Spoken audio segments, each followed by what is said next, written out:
Exposição do livro de Ruth, o Deus que guia a história e resgata os seus para o recomeço. Ruth, capítulo de número 3,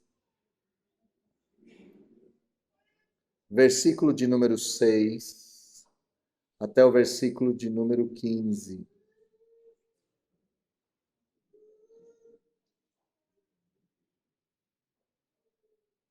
Acharam? Está escrito assim: Então foi para a eira e fez conforme tudo quanto sua sogra lhe havia ordenado. Havendo, pois, Boaz comido e bebido, e estando já de coração um tanto alegre, veio deitar-se ao pé de um monte de cereais. Então chegou ela de mansinho, e lhe descobriu os pés e se deitou. Sucedeu que pela meia-noite, assustando-se o homem, sentou-se, e eis que uma mulher estava deitada a seus pés. Disse ele: Quem és tu? Ela respondeu: Sou Ruth, tua serva. Estende a tua capa sobre a tua serva, porque tu és resgatador. Disse ele: Bendita sejas tu do Senhor, minha filha. Melhor fizeste a tua última benevolência que a primeira, pois não foste após jovens, quer pobres, quer ricos. Agora, pois, minha filha, não tenhas receio. Tudo quanto disseste eu te farei, pois toda a cidade do meu povo sabe que és mulher virtuosa. Ora, é muito verdade que eu sou resgatador, mas ainda há outro resgatador há mais chegado do que eu. Fica-te aqui essa noite. E será que pela manhã, se ele te quiser resgatar, bem está, que te resgate. Porém, se não lhe apraz resgatar-te, eu o farei. Tão certo como vive o Senhor. Deita-te aqui até amanhã. Ficou-se, pois, ela deitada aos seus pés até pela manhã. E levantou-se antes que pudessem conhecer um ao outro, porque ele disse: Não se saiba que veio mulher à eira. Disse mais: Dá-me o manto que tens sobre ti e segura-o. Ela o segurou. Ele o encheu com 6 medidas de cevada e lhe pôs às costas. Então entrou ela na cidade. Vamos orar mais uma vez. Deus, obrigado por esse dia do Senhor e por esse culto. Como é bom cultuar o seu nome. Pedimos que o Senhor fale conosco, que esse sermão se aplique profundamente na nossa vida e que a gente possa mudar. Esse é o grande objetivo, que a gente mude nossa concepção em relação ao mundo, em relação às coisas, em relação ao Senhor, em relação à vida, que a gente possa ser transformado. Essa é a oração que nós fazemos, em nome de Jesus. Amém. Um dos ensaios literários que eu mais gosto foi aquele que Chesterton colocou no meio do seu livro Ortodoxia. Em primeiro lugar, quem foi Chesterton? Chesterton foi um apologista cristão, nascido no século XIX, que atuou no século XX e combateu ferozmente o materialismo, o cientificismo, o socialismo, o comunismo, que estavam adentrando na sociedade inglesa daquele período. Chesterton foi um escritor magnífico. E em seu livro Ortodoxia, ele coloca dentro do livro esse ensaio literário chamado A Ética do Mundo das Fadas. Eu ontem li o ensaio de novo, acho que é a 20ª vez que eu leio o ensaio. Eu gosto demais. Então procure depois esse livro Ortodoxia e procure depois A Ética no Mundo das Fadas. E nesse ensaio literário, Chesterton vai dizer 2 coisas. E essas 2 coisas talvez sejam o reflexo mais nítido de quem nós somos e de como nós pensamos. Ele diz o seguinte: Eu descobri que o mundo moderno usa a linguagem científica do fatalismo. O que ele está querendo dizer? Ele está querendo dizer que o mundo moderno diz que as coisas são fatalmente como são, porque elas têm que ser assim. Chesterton vai brincar, ele vai falar por que os narizes têm que ser desse jeito? Por que os elefantes têm tromba? Por que de uma árvore saem maçãs ao invés de sair tigres pendurados pelo rabo? Ele diz, o mundo moderno vai dizer, porque cientificamente árvore só dá maçã ou só dá fruto. E Chesterton diz, como vocês são tolos. Se o Criador quisesse modificar, árvores dariam algodão doce. E ninguém teria nada a dizer sobre isso. Não há nada de cientificamente fatal nesse mundo. Então Chesterton diz, eu descobri que o mundo moderno é assim. As pessoas acham que as coisas são do jeito que são porque elas têm que ser. Porque cientificamente elas têm uma explicação. Mas uma segunda coisa Chesterton descobriu. Ele descobriu que o pensamento moderno, ele tem um sentimento trágico de que o homem é insignificante diante de um cosmos enorme, um cosmos opressor, um cosmos sem sentido, e esse universo em expansão que o mundo moderno diz, transformou o homem em insignificante. Então ele diz, o mundo moderno é cientificamente fatalista e o mundo moderno acredita que o mundo é muito maior do que o ser humano. Ele descobriu que existe um fatalismo ordinário da vida e uma insignificância humana diante da grandeza do cosmos. Qual é a solução para Chesterton? Como é que Chesterton vai solucionar esse problema? Ele vai recorrer à velha tradição dos contos de fada. E não só a velha tradição dos contos de fada, mas a ética e a moral presente no conto de fada. E eu não sei se você já percebeu, no conto de fada, o mal sempre perde. No conto de fada, o herói é sempre virtuoso. No conto de fada, antes de alguém ser amável, ele precisa aprender a amar. Num conto de fada, pequenos gestos mudam histórias enormes. Ele brinca, ele diz o seguinte, você já percebeu que no conto de fada, no conto em que a moça recebe um sapatinho de cristal, ela não questiona por que o sapato é de cristal e não é de couro. Ela não questiona por que ela tem que voltar à meia-noite. Porque talvez ela deveria perguntar por que ela tem que ficar até meia-noite. E Chesterton vai brincando com isso. E vai dizendo que os contos de fada são muito mais realistas do que esse mundo que pregaram e disseram para nós que ele é assim. Por que o conto de fada é muito mais realista? Porque o conto de fada vai dizer que sementes de árvore, pedra, coisas comuns podem mudar destinos.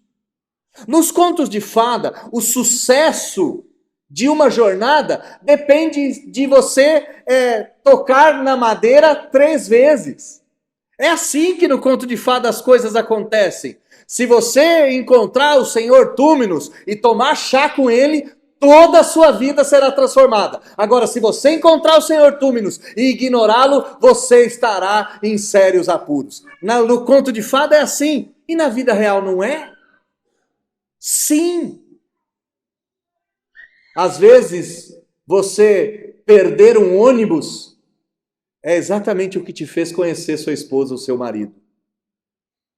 Às vezes, você ter aceito uma proposta de emprego ou não ter mudado de país fez exatamente com que você casasse e tivesse os filhos que você tem. A vida real é assim. Mas os materialistas dizem, não, tudo é científico, tudo é causa e efeito. O cosmos gigantesco determina tudo e o homem não é nada. Chesterton diz, que loucura, que loucura. Não existem leis científicas para definir a realidade. Porque a realidade é feita de inúmeros acontecimentos ocasionais. Nenhum de nós, eu não sei se você já percebeu isso, nenhum de nós sabe quando alguma coisa que a gente está fazendo vai mudar o nosso destino. É interessante, né? Que você não sabe nem por que você veio aqui hoje, mas talvez a sua vinda aqui hoje pode mudar seu destino. E é assim. Tem gente que chegou na igreja sem a igreja ter placa. É interessante isso.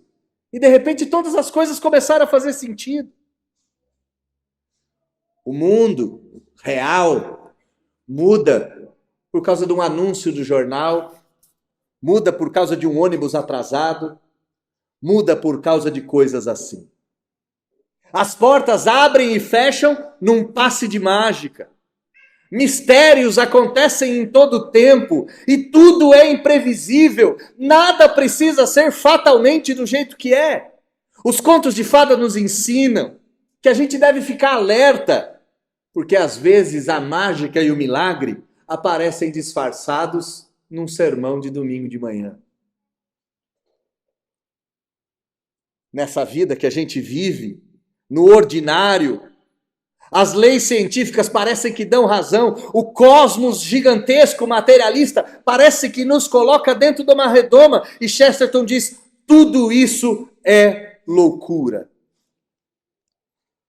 Falando do universo, por exemplo, o universo enorme, sem sentido, que se expande, indomável. Pensar no universo como esse lugar escuro, sem vida, sem graça, sem perdão, sem amor, sem compaixão, sem bondade, sem beleza, é o fim da humanidade. O homem moderno perdeu a capacidade de se ver como uma criatura incrível. E nós somos incríveis, nós temos 2 orelhas do lado. Nós temos um nariz estranho, 2 olhos que se colocam ao lado dele. Uma boca grande, às vezes uma boca pequena, cheia de dentes dos mais variados possíveis. Em cima da nossa cabeça cresce cabelo, alguns caem. O homem é um ser fantástico, que vive num mundo fantástico. E esse mundo fantástico é cheio de oportunidade. Esse mundo fantástico tem uma certa mágica por trás dele. Tem uma certa magia. E dessa magia que nós vamos falar nessa manhã. O tema do nosso sermão é: eu ainda acredito em milagres. E você? É uma pergunta. Chesterton está dizendo, nós ficamos tão materialistas, tão científicos, tão fatalistas, tão insignificantes, que a gente parou de acreditar em coisas que acontecem todos os dias. A gente parou de acreditar que as coisas podem dar certo como num passo de mágica. Para a gente entender a história aqui, o que está acontecendo? Bom, 2 meses se passaram, a colheita está acabando, com a colheita acabando a fome volta a bater na porta de Ruth e Noemi, elas podem viver uma vida de tristeza, de dor, então Noemi sai, é retirada da amargura, e começa a agir em direção a mudar a história. Ela começa a trocar a tristeza e a amargura pelo arrependimento e pela esperança. Ela troca a angústia e a dor pelo cuidado de Ruth e pela proteção que ela começa a exercer com a sua nora, que também é viúva. Nessa mudança de paradigma da história, nós vimos que uma série de coisas acontecem de forma muito preparada. Detalhes são feitos de forma meticulosa. Ruth tinha que ir em tal lugar, esse lugar Boaz estaria lá, ela tinha que estar perfumada, ela tinha que estar cheirosa, ela tinha que chegar em tal horário, ela tinha que fazer tal coisa, ela não podia ser vista. Uma série de coisas foram passadas por Noemi a Ruth, e Noemi e Ruth cumpriram o desígnio que estava determinado. É claro que não bastava simplesmente cumprir os passos, era necessário ter um otimismo, uma ousadia, uma certa falta de juízo. E nós vimos no sermão passado que a história deu certo, que Ruth fez tudo quanto Noemi havia dito. E nós terminamos a história assim. Ela obedeceu a sua nora e fez tudo conforme havia sido orquestrado.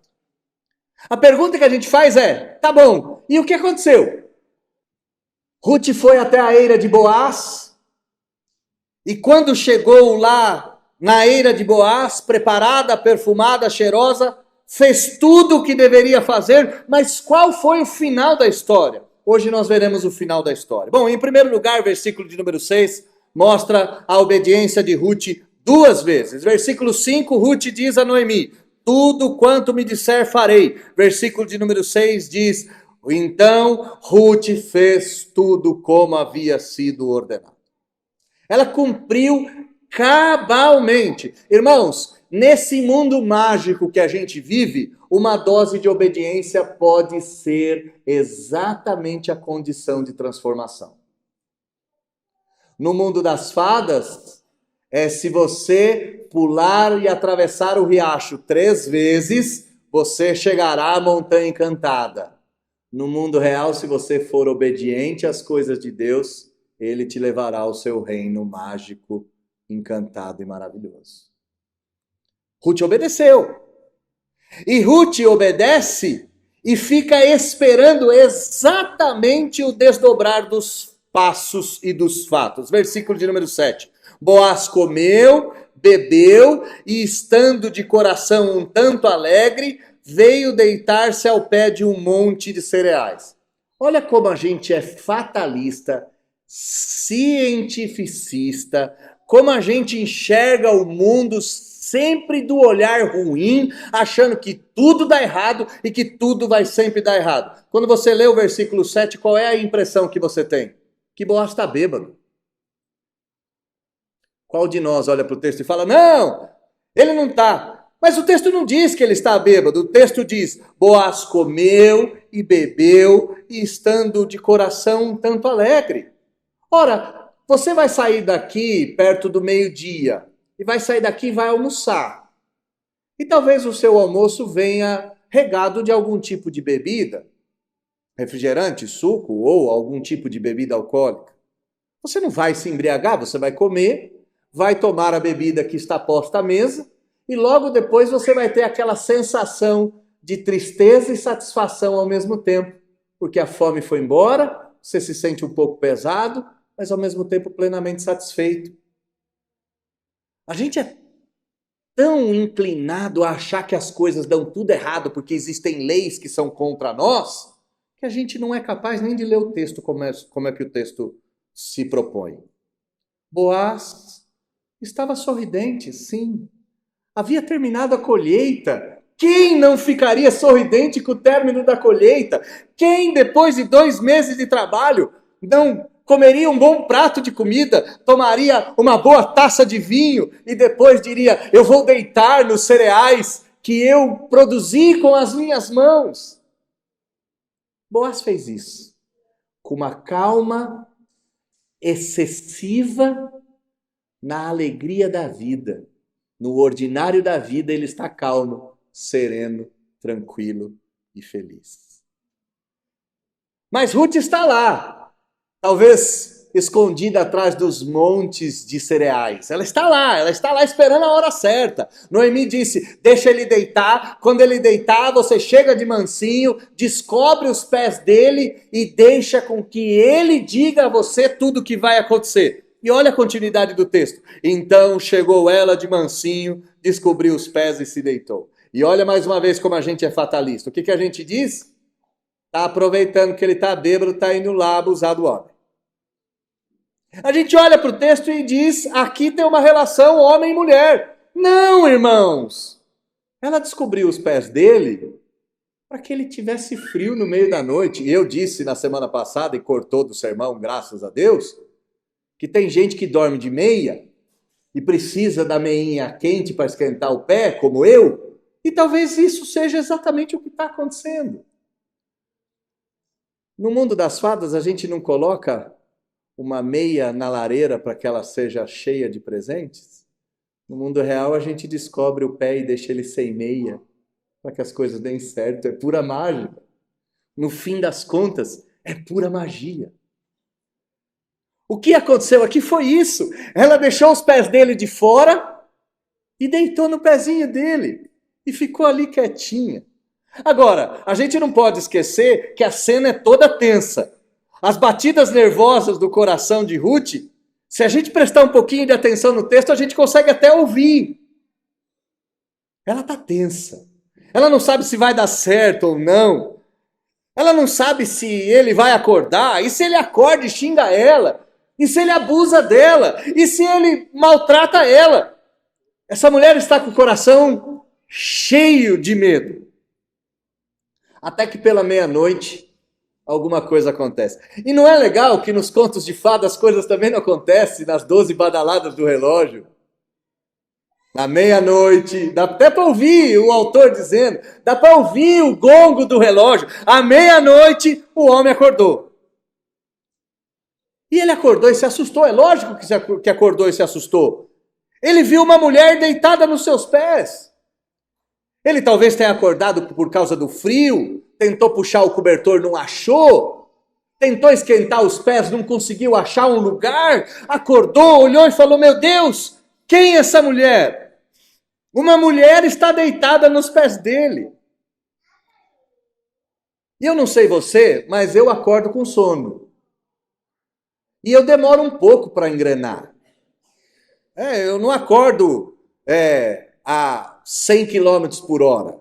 Eu costumo acordar a uns 2 km por hora. Né? Eu desligo o despertador umas 4, 5 vezes. Né? Ele continua lá, eu falo, fica quieto. Deixa eu demorar um pouco mais para levantar. Imagina um homem que comeu bem, que bebeu, não está bêbado, mas comeu e bebeu, dormiu, cansado, trabalhou o dia todo, acorda meia-noite, como é que ele vai acordar? Ele acorda bobo, ele acorda sem saber o que está acontecendo. E ele vê uma figura ali nas sombras, ele não sabe quem é. Meio que junta as roupas, arruma o cabelo, não sabe o que está acontecendo, é assim. No mundo científico e fatalista, tudo é causa e consequência. Maçã é sempre vermelha. Ai, meu Deus do céu. No mundo das fadas, maçã pode ser maçã do amor. Ela pode ser diferente. Ela pode ter outra cara. O que aconteceria nessa história? Quem és tu? Será que Boaz vai bater em Ruth? Será que essa mulher se perderá para sempre? E a gente é tão fatalista, a gente é tão acinzentado, que a gente olha para o texto e diz, vai dar tudo errado. A gente já começa todas as histórias dizendo que vai dar errado.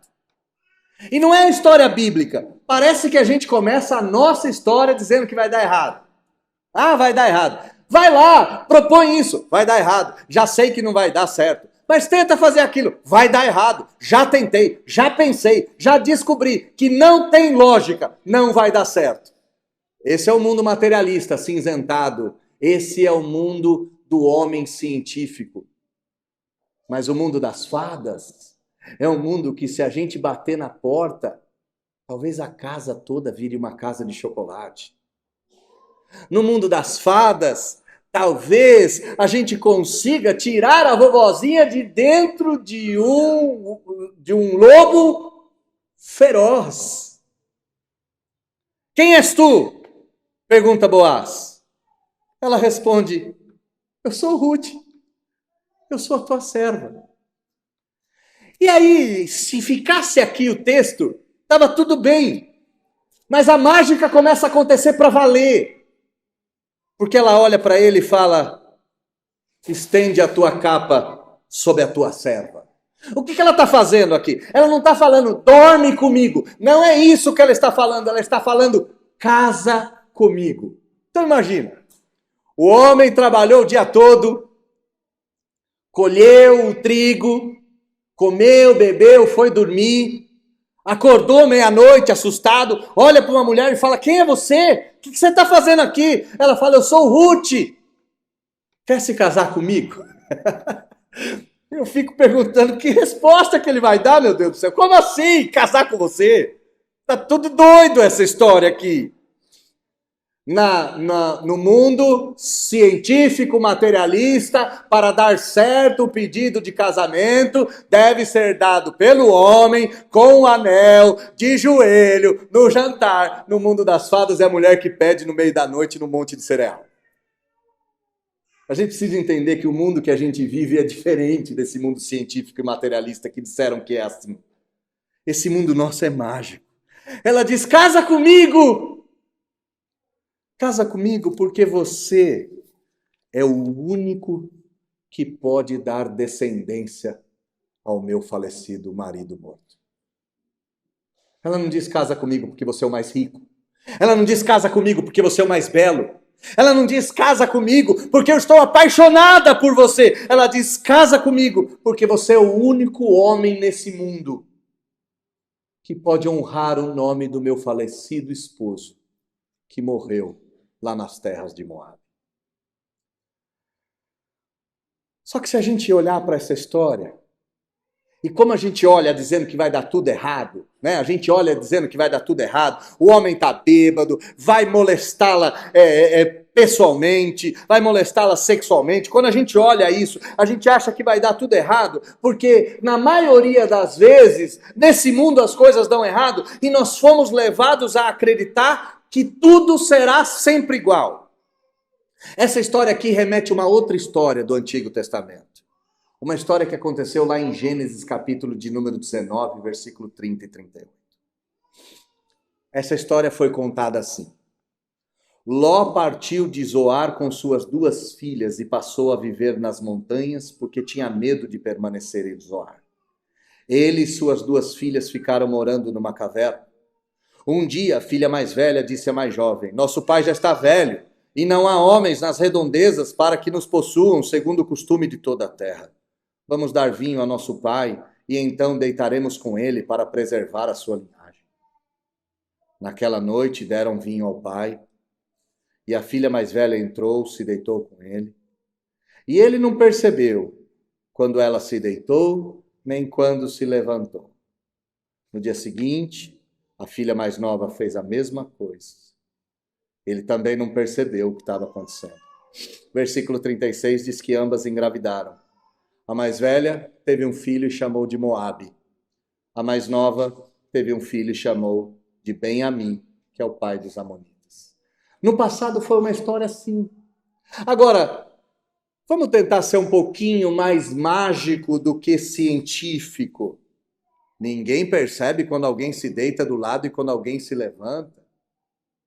O que o texto está dizendo aqui é que a corrupção atingiu níveis tão grandes que na maioria das vezes vinho é interpretado como bebedeira, que na maioria das vezes há sempre o homem mau tramando coisas ruins, que na maioria das vezes esses atos ruins vão trazer mais de sabor. E esse ato aqui das filhas de Jó trouxe à existência Moabe e Amon. E Moabe e Amon é exatamente o pano de fundo da nossa história, porque Ruth é moabita.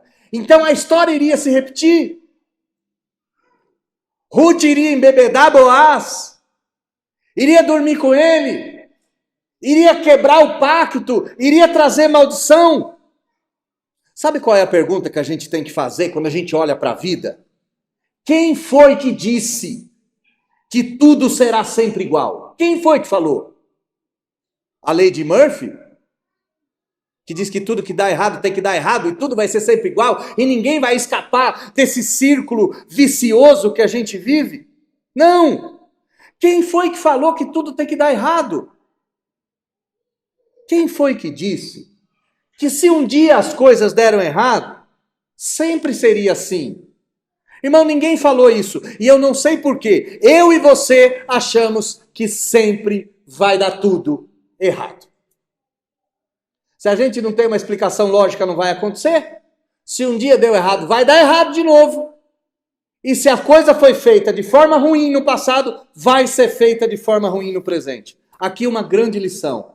Aprenda a olhar o texto por aquilo que o texto diz. O texto não está dizendo que tudo vai acontecer de forma errada como um dia aconteceu. E se o texto aqui não está dizendo que tudo que está errado vai se repetir, eu tenho que dizer isso para você.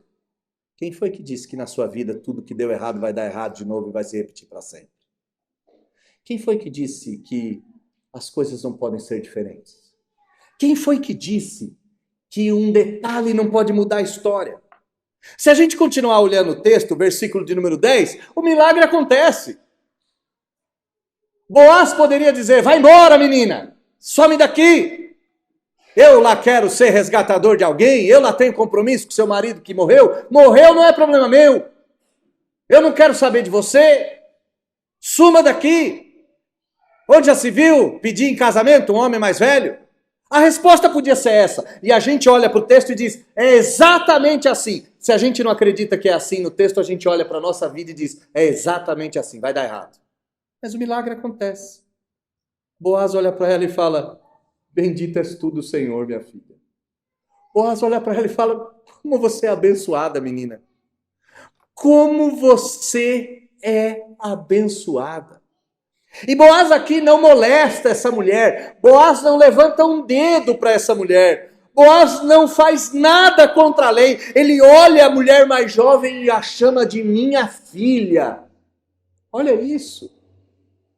No mundo científico isso aqui daria errado. E como deu errado no passado, vai dar errado de novo. Porque existe um cosmos gigantesco que oprime as pessoas. Mas no mundo das fadas, milagres acontecem. No mundo das fadas, a magia acontece. E aqui a magia acontece no coração de Boaz. E ele diz para essa mulher, ao invés de recriminá-la, ao invés de agredi-la, ao invés de jogá-la para fora, ele diz: melhor fizeste a tua última ação do que a primeira. Quais foram as ações da Ruth na história? Ora, ela foi com a sua sogra para para Belém. Ela abandonou seu pai, ela abandonou seus irmãos, ela abandonou sua terra. Chegando em Belém, ela cuidou da sua sogra, foi trabalhar. No primeiro dia que ela trabalhou, ela não saiu para beber água o dia todo, ela ficou caladinha ali no canto, trabalhando diligentemente. E por 2 meses ela fez exatamente o que tinha que fazer. Ela não arredou o pé. E Boaz olha para ela e fala: melhora esse seu ato do que os primeiros. Irmãos, no mundo fatalista, científico, materialista, no mundo acinzentado, não adianta fazer o bem, porque você sempre irá perder. Mas no mundo das fadas, no mundo do conto das fadas, o bem que é feito um dia sempre será recompensado. O que dizer da gata borralheira? O que dizer da bela e a fera? O que dizer da bela adormecida? O que dizer de Ruth e Boaz? Ele diz: você poderia ter ido nos homens mais jovens. Você poderia ter ido nos homens ricos. Você poderia ter escolhido um marido para você que você quisesse. Mas ao invés de escolher um marido para você de acordo com as suas paixões, de acordo com as suas vontades, você escolheu um marido de acordo com a lei de Deus. Olha que coisa incrível, gente. No mundo científico tem que dar liga, tem que rolar a química. Olha o mundo científico como é. Você deve casar com quem? O mundo científico diz: com quem rolar uma química. É a ideia científica, causa e consequência. Você deve olhar, deve rolar uma química entre vocês, e aí vocês se casam, e aí serão felizes para sempre. Ah, e se a química não rolar, você troca. O mundo científico é assim. E no mundo do conto das fadas? Você não escolhe porque a pessoa é bonita, porque deu match. Você não escolhe por causa dessas coisas. Você escolhe baseado nos critérios de Deus. E por que Ruth escolheu Boaz aqui? Ou por que Noemi escolheu Boaz? Porque ele era rico? Porque ele ia mudar a história delas? Não. Porque ele tinha uma obrigação religiosa. Ele é o homem mais velho, ele não é o homem mais indicado para ter filhos. O homem mais indicado para ter filhos é o jovem, ele é mais viril. Mas ela escolhe não por critérios do mundo, mas por critérios bíblicos. E assim é no mundo real, que eu chamo de mundo das fadas, que Chesterton também chamava. Se a gente fizer o bem, vai ser recompensado. Ah, mas demora tanto. Mas será? Creia em milagres, creia na magia, creia na mágica, creia que esse mundo não é só forma e matéria, esse mundo é um mundo espiritual e que o bem semeado será frutificado em algum momento. Acredite que escolhas bíblicas são melhores do que escolhas do coração. Quando você escolhe um marido por causa de características bíblicas, ou quando um homem escolhe uma esposa por características bíblicas, essas características é que garantem o sucesso. E como eu disse hoje na escola dominical, do mesmo jeito que a gente nasce uma só vez, a gente deve se esforçar muito, muito, para tomar as escolhas certas, para se casar uma vez só. Noemi e Ruth escolhem Boaz por causa da Bíblia. Então que Boaz vai dizer para ela: você fez melhor agora do que você já tinha feito, filha. Agora, pois, versículo 11, filha minha, não ouse dizer que ele molesta essa mulher. Isso é quase uma blasfêmia. Ele diz: filha minha, não tenha receio. Tudo quanto disseste eu te farei. Eu vou ser o resgatador. Eu vou casar com você, filha. Todo mundo sabe que você é mulher virtuosa. E olha que interessante. Ela chega viúva, pobre, fora da sua nação. Bastou 2 meses para o milagre acontecer. 2, 3, 4 meses. Vai, vamos colocar 4 meses, porque é o tempo da colheita toda. 4 meses para ela deixar de ser a estrangeira sem nome, maldita e amaldiçoada, e se tornar a mulher virtuosa de Provérbios 31, 31. E o autor bíblico é tão maravilhoso que, se nós olharmos a estrutura dos livros na Bíblia hebraica, o livro de Ruth vem logo depois do livro de Provérbios. Na Bíblia hebraica é assim: termina Provérbios 31, 31 e começa o exemplo da mulher virtuosa que é Ruth. É magnífico isso. É mágica. É milagre.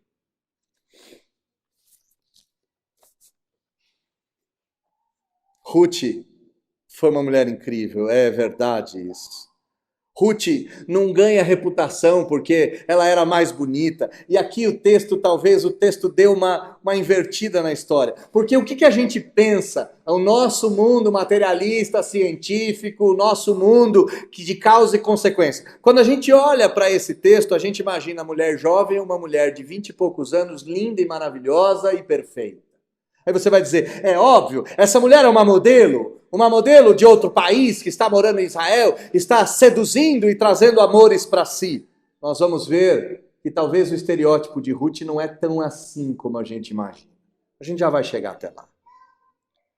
Ruth não seduziu ninguém porque era mais bonita.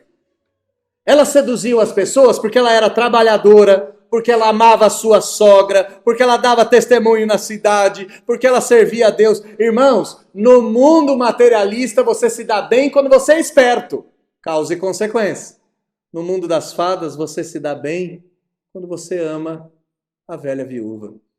Quando você dá um beijo nela. Quando você ama a velha senhora. Quando você trabalha colhendo espigas, o milagre acontece. E Boaz? Boaz foi um homem tão íntegro, tão íntegro. E aqui, irmãos, se Ruth é um exemplo para as mulheres, Boaz é um exemplo para os homens. Boaz é íntegro até quando ninguém estava vendo. Eu tirei essa parte aqui do comentário do reverendo Hernandes. E o reverendo Hernandes conta uma história que eu quero reproduzir aqui para vocês. E a história é o seguinte: um pastor foi pregar fora do seu país e, tendo absoluta certeza que ninguém o conhecia, no meio do voo ele pediu uma dose de uísque. E tomou a primeira dose de uísque e pediu a segunda. E tomou a segunda, a terceira, a quarta, a quinta. Quando a sua voz já estava mais para lá do que para cá, e ele já não sabia quem era Jesus, quem era Genésio, onde ele estava, ele pede a oitava dose. E a aeromoça diz: pastor, é melhor parar. Integridade é se manter fiel aos seus princípios quando ninguém te observa. Integridade é, mesmo tendo bebido um pouco de vinho, não se deixar levar pela embriaguez e dominar a mulher frágil que está aos seus pés. Integridade é saber respeitar a vulnerabilidade do próximo, sem manipulação. Olha o que Boaz faz. Irmãos, esse é um exemplo de homem íntegro. E eu digo a vocês, em nome de Jesus, copiem esse homem. Boaz era generoso.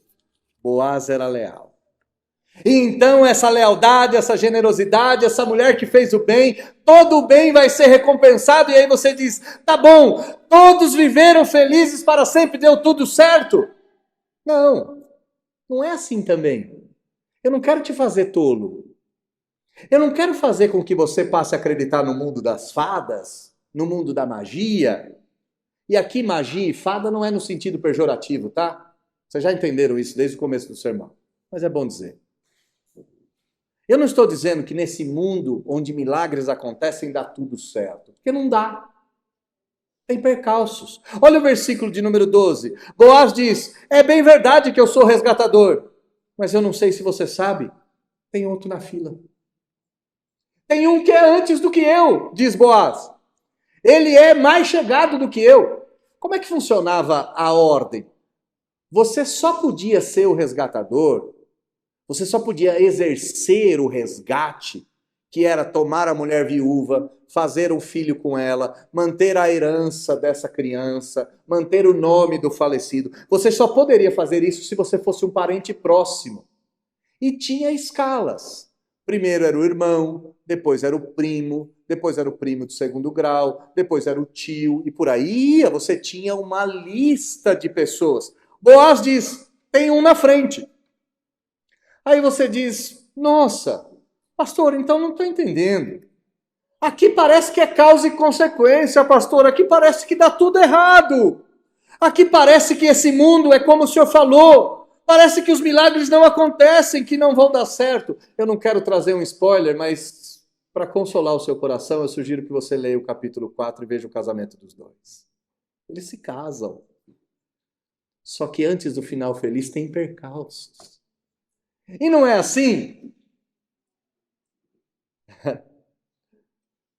A menina do sapatinho de cristal não perde o sapato? A abóbora que se transformou em carruagem não volta a ser abóbora. As vestes resplandecentes azuis não voltam a ser os trapos? Sim, mas não significa o fim. Antes do fim, percalços vão acontecer. Mas quando de fato o fim chegar, tudo será feliz, tudo será incrível, tudo será mágico, tudo será maravilhoso. Mas significa então que nesse mundo mágico nós temos percalços e só percalços? Não, nós temos inúmeros outros milagres. Versículo 13, fica essa noite aqui, diz Boaz. Pela manhã eu resolvo esse assunto, deita aqui, não vai embora para casa de madrugada. Vai que alguém te pega na rua, vai que alguém te judia, vai que alguém faz algum mal para você. Fica deitadinha aí onde você está. Versículo 14, deita aos meus pés até pela manhã. Eu vou te proteger aqui. Eu não vou tocar em você e não vou deixar que ninguém te toque. Quando chegar de manhã, vai embora antes de todo mundo acordar. Por quê? Porque se macularem o seu nome, será vergonha para mim e para você. Ninguém pode sequer pensar que nós fizemos alguma coisa aqui. Boaz diz, ninguém pode imaginar que nós namoramos. Não te toquei, eu não vou te tocar. Eu vou cumprir o rito religioso, mas ao mesmo tempo eu vou proteger a sua honra, eu vou proteger a sua memória, eu vou proteger a sua vida. Como é que termina o versículo de número 15? E aqui mostra um pouquinho de quem era essa Ruth. Disse mais, Boaz diz a ela, dá-me o manto que você tem sobre ti. Seguram, Ruth segura o manto, Boaz enche com 6 medidas de cevada põe as costas, então ela pega e volta para casa da sua sogra. Quanto dá 6 medidas de cevada? 36 quilos. Será que Ruth tem aquele estereótipo de modelo de capa de revista? Ou ela é uma mulher forte que consegue carregar na cabeça 36 quilos? Ela não é a mais bonita. Ela nem precisa ser. A beleza dessa mulher está na bondade do seu coração. E essa bondade do coração é premiada por Deus. Ela leva os 36 quilos, volta para casa e a história continua. Chesterton estava combatendo um espírito que tomou conta da gente.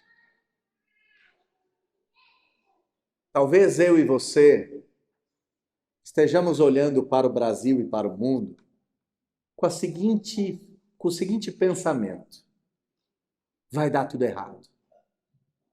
Tem guerra, tem rumor de guerra, tem eleição, eu não gosto do político A, do político B. Vai dar tudo errado. Porque sempre dá errado. Sempre deu errado. Não vai dar certo. O brasileiro só sofre, o brasileiro só padece, o brasileiro só é explorado. Não vai dar certo. Talvez esse seja o seu pensamento. Talvez você tenha brigado tanto na internet essa semana por causa do seu político de estimação, na expectativa de que um milagre aconteça. Mas, irmãos, Chesterton nos dá um baita puxão de orelha nessa manhã, e esse texto nos dá um puxão de orelha mais forte ainda. O crente acredita em milagre. E a gente acredita tanto em milagre que a gente é capaz de dizer que se o político que eu quero não ganhar, pode ser que na segunda-feira um milagre aconteça. A gente deve acreditar tanto em milagre que coisas inesperadas podem dar certo. Que pedidos de casamento feitos por mulheres à meia-noite podem dar certo. Eu gostaria, em nome de Jesus, que você abandonasse de uma vez por todas esse jeito de achar que o mundo vai dar sempre errado, que o mundo te persegue, que você não é ninguém, que não acontece nada de maravilhoso e de misterioso. Eu gostaria, em nome de Jesus, que você jogasse isso fora de uma vez por todas e passasse a viver, ou voltar a viver, acreditando em milagres. Como é que eu termino esse sermão? Eu ainda acredito em milagres. Eu ainda acredito na magia da vida. Eu ainda acredito que você aperta um botão numa urna, muda o Brasil, mas acredito que o Brasil muda sem que ninguém aperte botão nenhum. Eu acredito em casamentos que têm tudo para dar errado, darem certo. Eu acredito em mulheres que rompem com a sua pobreza e se transformam em rainhas. Eu acredito em homens bons que ainda protegem as mulheres e as crianças. Eu acredito em honestidade. Eu acredito em integridade. Eu acredito que o bem que eu faço a uma pessoa desconhecida vai para um cofrinho lá no céu. E esse cofrinho mágico vai enchendo de boas ações. Eu acredito que vai chegar uma hora que vai dar tudo certo. Eu acredito que o final será feliz. Eu acredito que as histórias não são fadadas ao fracasso. Eu acredito que tudo pode ser novo, tudo pode ser diferente. Eu acredito que eu sou especial. Acredito que meu nariz é engraçado, porque Deus gosta de fazer narizes engraçados. Acredito que minha barba está branca e meu cabelo está branco, porque Deus gosta da cor da neve e eu não sei por que Ele quer fazer a minha cabeça igualzinha à neve. Eu acredito que a minha barriga cresce para eu continuar brincando que sou o Papai Noel das crianças. Eu acredito nessas coisas. Eu não acredito que a minha barriga cresce porque eu como demais. Eu acredito que ela cresce porque há um certo milagre que acontece nesse mundo. E a gente come e de maneira milagrosa a barriga cresce. Chesterton nos ensina que o mundo verdadeiro é cheio de magia. É cheio de oportunidades. É cheio de novas oportunidades. E é repleto de beleza, de bondade e de verdade. Eu acredito em milagre. E você? Acredita neles? Eu espero que sim. Feche seus olhos, vamos orar. Deus, essa é uma história que a gente acabou de ler cheia de milagres. E não tem maldade. Ela é quase infantil, ela é doce. Não tem malícia. Não tem nada feio. É um homem protegendo uma mulher crente, um homem crente. Um Deus maravilhoso que faz com que cenários que estão fadados ao fracasso, histórias que um dia já aconteceram, modifiquem-se totalmente. Um Deus que transforma uma estrangeira, viúva e maldita, numa verdadeira princesa. Ah, Deus, por que a gente enxerga o mundo desse jeito? Tão frio, tão sem graça, tão óbvio, tão científico. Por que a gente perdeu a capacidade de sorrir quando o sol nasce? Por que a gente acredita que as coisas são como devem ser e que elas sempre serão ruins? Esse mundo é tão mágico, tão mágico. E a gente tem esse senso de magia, talvez lá no fundo do coração, que a gente acredita que se apertar um botão hoje, muda a história. A gente acredita em milagre. Só que o grande problema não é que a gente deixou de acreditar. Talvez que a gente deixou de praticar. Que o Senhor devolva a esses meus irmãos o senso de acreditar que o mundo real é tão interessante quanto o mundo das fadas. E que assim como no mundo das fadas, coisas sem sentido mudam histórias, no mundo real é assim também. E eu espero que um milagre aconteça hoje aqui nessa manhã. E qual é esse milagre? Que um sermão despretensioso de domingo possa mudar vidas para todo sempre. Tira de nós esse materialismo científico e devolva para nós a ética do mundo das fadas. Nós oramos em nome de Jesus. Amém.